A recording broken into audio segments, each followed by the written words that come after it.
It's the show that magicians around the globe don't want you to see. The masked magician is back, out of hiding, daring to expose the world's most highly guarded secrets. You'll find out how they perform amazing appearances, death-defying escapes, baffling levitations, astounding vanishes, mind-blowing sleight of hand, and impossible illusions. No magician is too famous. No trick too big. No secret too sacred. The magician's code will be forever broken on magic's biggest secrets finally revealed.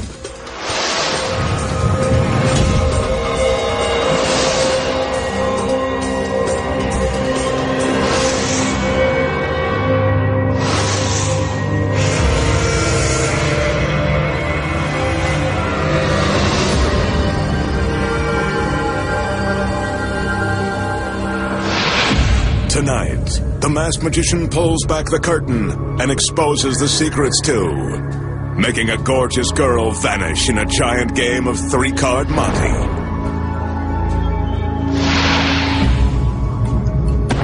Creating a beautiful woman from a cloud of smoke, then dividing her in three and putting her head over heels. Plus, find out how a famous street magician walked on water while surrounded by witnesses. And much more. Right now on Magic's Biggest Secrets Finally Revealed. First up tonight, the magician will play a giant game of the old street hustle, three-card Monte. If you've been fooled by this con game before, wait till you see this grand version.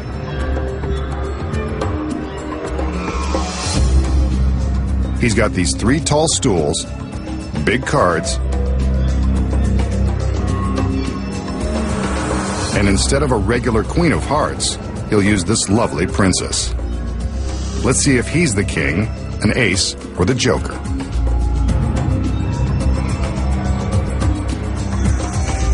He asks the girl to stand atop the center stool.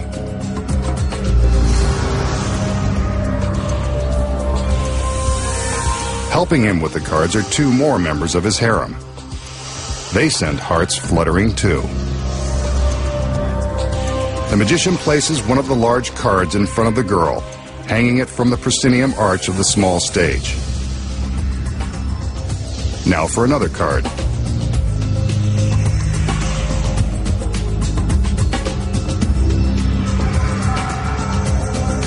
This one will hang to the right of center, above the empty stool.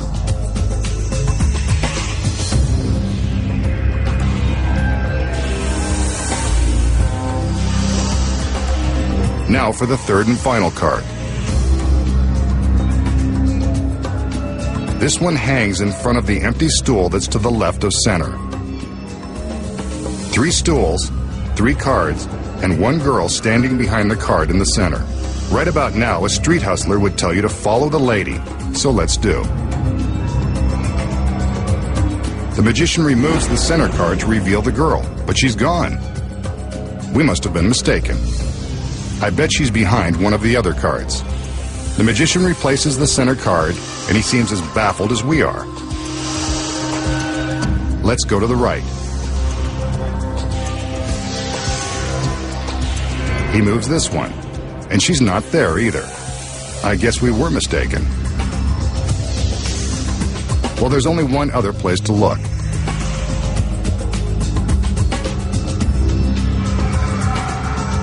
He heads to the far left.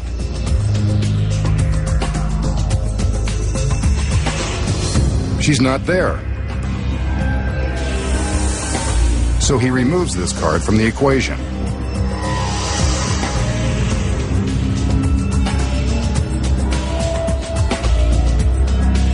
Next, the card on the right side goes away, leaving only the one in the center.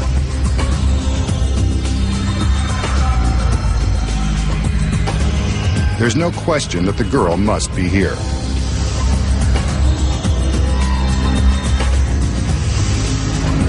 Well, so much for that theory. She's gone. Completely vanished. I guess spending a magical evening with her just wasn't in the cards.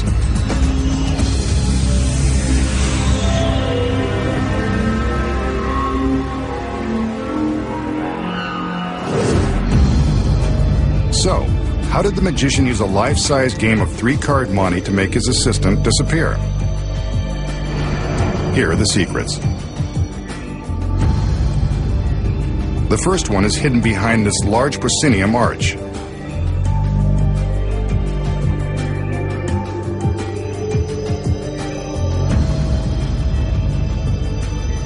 From the back, we can see that concealed behind the support truss is a steel track, complete with a sturdy handle. When the illusion begins, the magician hides his assistant with the first card, then hangs 2 more. As soon as all cards are in place, the assistant reaches up and grabs the handle. The handle is attached to a roller that smoothly glides inside the track. When the audience sees the magician move the first card to reveal the assistant has vanished, she's actually using the card to hide her movement on the track, from the center stool to a position behind the card next door. The handle and track allow her to secretly travel from stool to stool behind the cards without her feet being visible below. The magician is free to show behind the card on the far right, because the girl is hidden behind the card on the left. The magician now draws our attention to that final card on the left side, where the girl is hiding.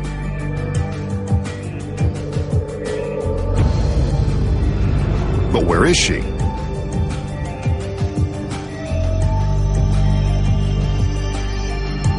From behind, we see that she is using the movement of this card to conceal her path behind both cards to a hidden position off stage. Nicely done. And she sticks the landing. Now the magician removes the remaining cards, using the same movements so as not to tip his hand.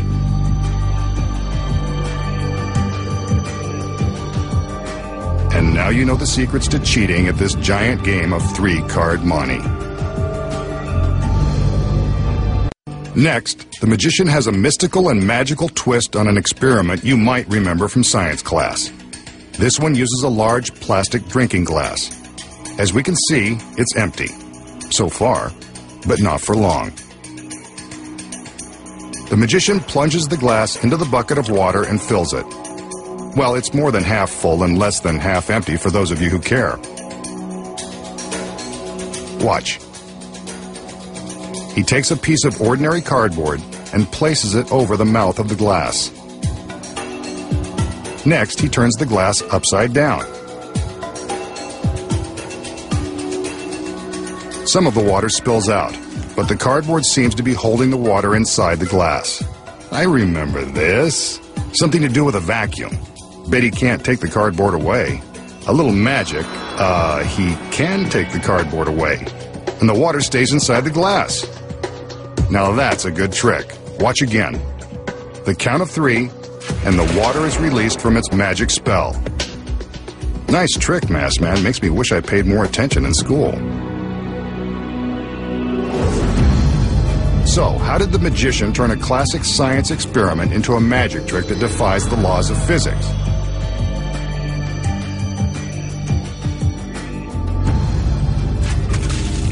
Here are the secrets. When the illusion begins, the magician shows us what appears to be an ordinary glass. It's not. But it's real water, so don't try this at home. The first secret is that the glass has a small hole that has been drilled in one side near the bottom. See? When the magician fills the glass with water, he must be careful to keep this hole covered. Without his finger in place, the water comes pouring out. That's scientific fact number 1. A finger can plug up a leak. Next, he places the piece of cardboard over the mouth of the glass, then demonstrates how a vacuum works. When he inverts the glass, the water stays in place because the air in the glass cannot escape. The cardboard is stuck in place by suction. The next secret is hidden behind the piece of cardboard. there is a clear plastic lid concealed on the back side. This lid precisely fits over the mouth of the glass. See? It fits right into place, just like at a drive-thru. When the audience thinks that the cardboard alone is holding the water inside the glass, it's actually the clear plastic lid that is held in place by the suction. Here we see it without the cardboard. The vacuum created by the trapped air keeps the lid in place, as long as the magician keeps his finger over the tiny hole. Watch as he's able to count down to the exact moment the water rushes out. All he's really doing is releasing his finger from the hole and allowing air to rush into the glass and break the vacuum. Watch again in slow motion, and you can actually see the clear lid as it falls. Physics combined with trickery. And now you know the secrets. Up next, the secrets to making a beautiful woman appear from nowhere. Find out how the magician walks on water in a pool surrounded by witnesses. Next, the magician's gorgeous dancing girls will get us in the mood for a classic illusion. I'm not sure what this has to do with the trick, but I don't exactly care. The throne, however, is definitely center stage for good reason. The magician has entered, by the way, ready to do his magic thing. He makes sure we get a good look at the empty throne, but I'd rather the girls kept dancing. While we check them out, he checks out all sides of the throne. It's still empty. He does some conjuring as the assistants raise a sheet in front of the throne. Some magic, poof! And another girl appears, seated in the previously empty throne. What a princess. And she arrived in a flash. So how did the magician make his beautiful assistant appear in a flash? Here are the secrets. The first one is right in front of us. On closer inspection, the throne is much larger than it appears. It's actually deep enough to conceal the girl. It's also a chair within a chair, with the inner chair built on a track that slides all the way back into the throne.